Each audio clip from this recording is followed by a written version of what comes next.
එන්න මාත් එක්ක A4 කොළ වලින් මෙන්න මේ වගේ වෙසක් කූඩු හදමු. ඉතින් මුලින්ම කොළ දෙකක් අරගෙන ඒ කොළ දෙකේ එක පැත්තක් චුට්ටක් ඉඩ තියලා මම කපා ගන්නවා. ඒ කියන්නේ දැන් මෙහෙම කොළේ තියලා මෙන්න මේ වගේ ඉඩක් හදලා මේ වගේ තීරුවක් මම කපලා අයින් කරගන්නවා. අපිට කූඩුව රවුමට ගන්නකොට අලව ගන්න ඕන නිසා ඒ තීරුව මම කපලා අයින් කරගත්තට පස්සේ කොළේ දෙකට නවනවා. නවලා මේකේ මම තීරු කපා ගන්නවා.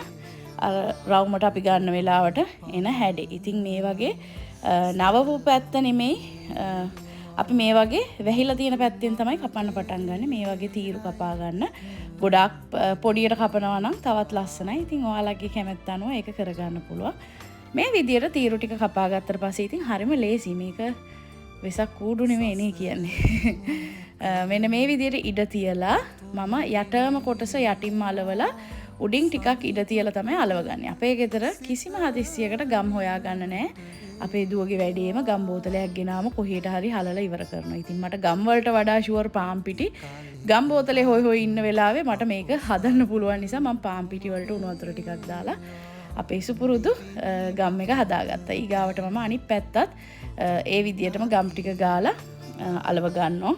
අලව ගත්තට පස්සේ මෙන්න මේ විදියට අපි අර ඉතුරු කරපු තැනටත් ගම් ගාලා අපි මේ විදියට රවුම අරගෙන අලව ගන්නවා. ඊගාවට අපේ කූඩුව රවුමට එනවා. ඉතින් මේක අර පිළිවෙලට වැඩ කරන කෙනෙක්ට නම් ගොඩාක් ලස්සනට කරන්න පුළුවන්. මම මේ වගේ වැඩ කරන්න වැඩි කැමති නෑ. මට ටිකක් පිළිවෙලට වැඩ කරන්න අමාරුයි. ඉතින් ওই විදියට තමයි කූඩුව හදාගන්නේ. ඊගාවට මම යටට පොඩි තීරුවක් මේ විදියට කපලා අලව ගන්නවා පොඩි රවුමක්. ඔයාලට උඩටත් ඕන නම් මේ ඉඩ තියෙන කොටසට ඕන නම් ඒකටත් මේ වගේ තීරුවක් වෙන පාටකින් අරගෙන අලව ගන්න පුළුවන්. ඒක ඔයාලගේ කැමැත්ත අනුව ඔයාලට කරගන්න පුළුවන්. මම ඉතින් අර මේ වීඩියෝ එක ගත්තේ ඔයාලට පොඩ්ඩක් පෙන්නන්න.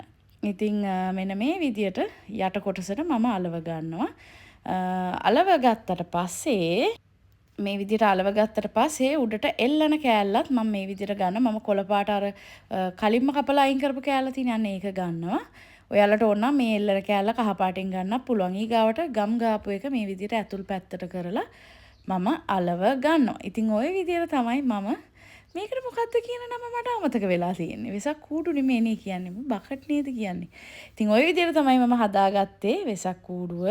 ඉතින් ඔයාලට try කරලා බලන්න පුළුවන්. ඉතින් හැමදාම වගේ වීඩියෝ එක බලපු ඔයාලට ගොඩාක් ස්තුතියි. මම එහෙනම් ගිහින් එන්නම්.